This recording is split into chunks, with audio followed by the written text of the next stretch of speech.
أشهد أن لا إله إلا الله وحده لا شريك له وأشهد أن محمدا عبده ورسوله لا نبي ولا رسول بعده اللهم صل وسلم على نبينا محمد وعلى آله وأصحابه أجمعين يا أيها الذين آمنوا اتقوا الله حق تقاته ولا تموتن إلا وأنتم مسلمون وبعد. Bapak-bapak, ibu-ibu, jamaah salat Isya, dan juga insya Allah kita akan melaksanakan salat tarawih secara berjamaah. Yang mudah-mudahan kita semua senantiasa diberikan limpahan rahmat, keberkahan dan juga kemuliaan dari Allah Subhanahu wa taala. Alhamdulillah, kita sangat bersyukur kepada Allah Subhanahu wa taala. Enggak terasa malam ini kita telah memasuki malam keberapa, Bapak Ibu? Malam 25 ya. Kita perlu ketahui sekarang ini malam keberapa, besok malam keberapa. Itu karena memang terkait dengan bagaimana kita harus tetap menjaga ritme ibadah kita di momen-momen terbaik, yang dimana Nabi SAW memerintahkan kepada umatnya, taharraw lailatul qadri fil ashril awakhir min Ramadan. Carilah, burulah, raihlah malam Lailatul Qadar itu, yang dimana malam kemuliaan tersebut ada di 10 malam terakhirnya. Ya. Oleh karenanya kita sangat bersyukur kepada Allah, kita diberikan kesempatan yang dimana di malam hari ini kita melaksanakan ibadah di malam ke-25, yang dimana insya Allah peluang Lailatul Qadar pun cukup besar. Ketika di beberapa riwayat hadis Nabi memberikan bocoran yang agak lebih spesifik ketika beliau mengatakan fi lailatul witr, malam Lailatul Qadar itu terjadi di malam witir, malam ganjil. Ya, sekarang malam 25. Walaupun sebenarnya ketika tadi kita mengetahui Nabi infokan Lailatul Qadar itu terjadi fil ashril awakhir min Ramadan, di 10 hari terakhir, berarti kan itu tercakup juga malam genapnya. Ya, oleh karenanya gimana nih Ustaz, sebenarnya Lailatul Qadar itu terjadinya di malam ganjil atau genap? Ana pribadi lebih condong mengikuti pandangan ulama yang mengatakan, ya di antaranya Imam Nawawi, beliau mengkompromikan, dan sebagian ulama lainnya mengkompromikan dua pendapat tersebut, bahwasanya Lailatul Qadar itu sangat mungkin terjadi di malam genap. Cuma memang keseringannya terjadi di malam-malam ganjil. Apalagi jika mengacu kepada sebuah hadis yang diriwayatkan oleh Imam Al-Bukhari, Nabi SAW juga memberikan info tentang Lailatul Qadar dalam redaksi hadis yang lain. Beliau katakan Lailatul Qadar itu terjadi fi tasi'atin tabqa, fi sabi'atin tabqa, fi khamisatin tabqa, fi thalithatin tabqa. Dia sangat mungkin terjadi di 9 hari sisa dari bulan suci Ramadan, atau 7 hari sisa dari bulan suci Ramadan, atau 5 hari sisa dari bulan suci Ramadan, atau 3 hari sisa dari bulan suci Ramadan. Para ulama kemudian menjabarkan, jikalau Ramadan jumlah harinya misalnya tahun ini 30 hari, kalau dikatakan 9 hari sisa, berarti kan hari ke-30 itu menggenapkan malam gitu ya. Berarti perhitungannya dari ujung tuh.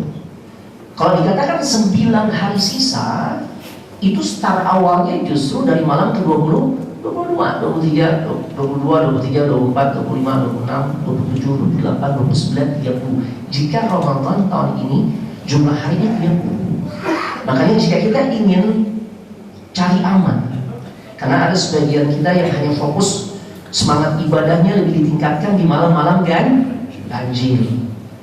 Ya, kalau malam genap kembali masuk ke dalam kategori ya kaum rebahan gitu misalnya. Jangan, sayang sebenarnya. Kalau kayak gitu sayang jangan. Karena sebenarnya Lailatul Qadar sangat mungkin terjadi di malam genap. Cuma memang para ulama menyimpulkan ya bahwasanya keseringan itu terjadi di malam-malam ganjil. Nah, oleh karenanya kalau kita ingin cari aman, sapu bersih di sisa momen terbaik Ramadan, di 10 hari terakhir yang tinggal menyisakan beberapa hari saja. Ini jemaah, Baik, Ustaz, apa saja sih amalan yang sepatutnya kita lakukan di dalam mengisi malam-malam terbaik, yang dimana tentu jangankan prime time-nya Ramadan di 10 hari terakhir, Ramadan secara keseluruhan saja ini adalah momen yang sangat dirindukan oleh para penghuni kubur. Sampai-sampai Imam Ibnu Jauzi pernah mengatakan, "Tawallahi, demi Allah, law qila li ahli al-qubur," sekiranya dikatakan kepada para penghuni kubur, "Tamannau, silakan kalian punya angan-angan apa?" Ya, boleh jadi abah kita, ya ayah bunda kita yang sekarang sudah berada di alam kubur, atau mungkin pasangan hidup kita, atau saudara kita, sahabat kita, tetangga kita, atau siapapun yang sekarang berada di alam kubur. Kemudian disampaikan kepada mereka, silakan kalian punya angan-angan apa? Maka kata Imam Ibnu Jauzi, "La tamannau yawman min Ramadan." Maka niscaya mereka sangat menginginkan di mana angan-angan mereka adalah bisa dipertemukan dengan bulan suci Ramadan, walaupun cuma 1 hari. Allahu Akbar. Allah sudah memberikan kepada kita, ya, kenikmatan menikmati musim Ramadan tahun ini selama 25 hari atau 25 malam. Ya, maka tentu ungkapan syukur kita tidak lain adalah dengan lebih meningkatkan kualitas dan kualitas ibadah kita. Apa saja amalan-amalan yang sepatutnya mengisi momen-momen terbaik dari sisa Ramadan, yang insya Allah mudah-mudahan Allah beri kesempatan kita untuk melewatinya sampai selesai. Yang pertama, mengacu kepada perkataan para ulama terdahulu, Ramadan ini momen terbaik kita bisa merasakan ibadah yang begitu nikmat. Bayangkan per hari baca Al-Quran 1 juz di Ramadan, itu tentu amat sangat nikmat dan terasa lebih mudah jika dibandingkan kita melakukannya di luar Ramadan. Benar ya? Iya. 1 juz per hari itu bahkan ada seorang yang merasa kurang. Paling tidak 1 juz per hari deh. Di Ramadan tuh nyaman banget bacanya. Tapi berbeda kadang-kala di luar Ramadan. Kadang-kala atau seringkali baru 5 baris muatnya udah 10 kali. Berat ya. Karena ada faktor eksternal yang membuat kita tuh nggak bisa maksimal beribadah, yaitu syaitan yang selalu menggoda kita. Nah, di Ramadan Nabi mengatakan, "Idza kana awwalu lailatin min syahri Ramadan suffidatis syayatin wa maradatul jin." Kalau udah masuk malam pertama di bulan suci Ramadan, maka kondisi akan menjadi berbeda. Apa yang menjadi berbeda? Di saat masuk malam pertama Ramadan, Nabi katakan para syaitan dibelenggu. Dan bukan cuma syaitannya, gembong-gembong yang maradatul jin, mereka pun dibelenggu sehingga tak bebas goda kita. Makanya kita merasakan nuansa yang berbeda, ya. Sehingga peluang kita untuk merasakan manisnya beribadah kepada Allah sangat besar, dan ini terjadi di Ramadan. Allahu Akbar.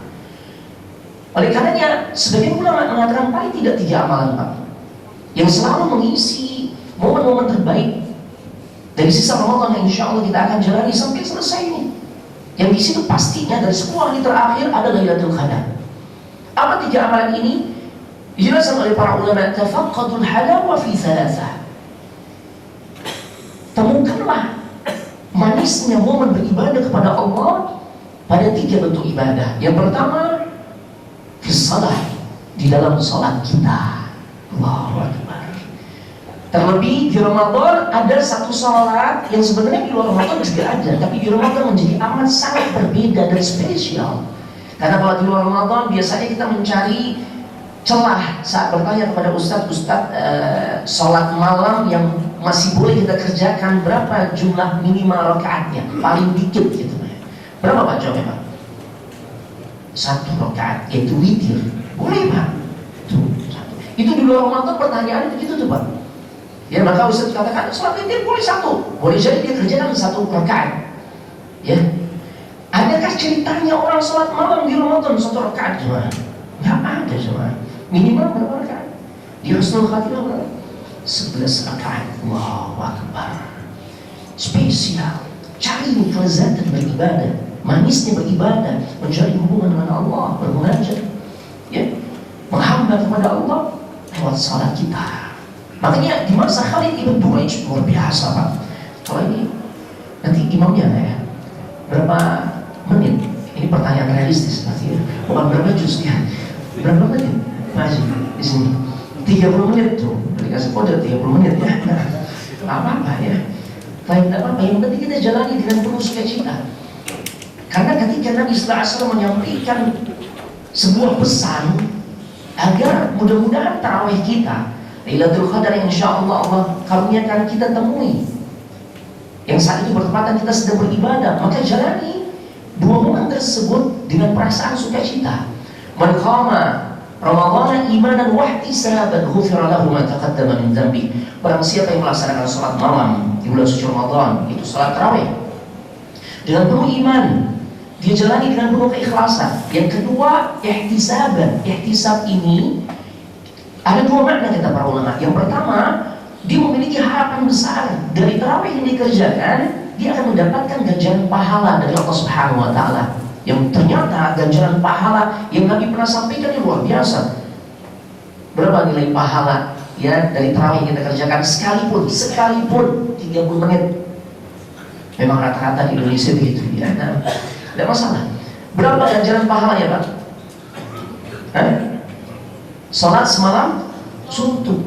Man qama ma'al imam hatta yansarifa kutiba lahu qiyamul lailah. Yang penting kita tahu syaratnya agar kita bisa mendapatkan atau meraih pahala yang maksimal. Nabi katakan barang siapa seseorang yang dia salat tarawih bersama imam hatta yansarifa, sampai itu imam menyelesaikan salatnya, maka makmumnya juga selesai, maka dicatat untuk dirinya pahala salat semalam suntuk, semalam penuh. Allahu Akbar. Padahal realnya 30 menit.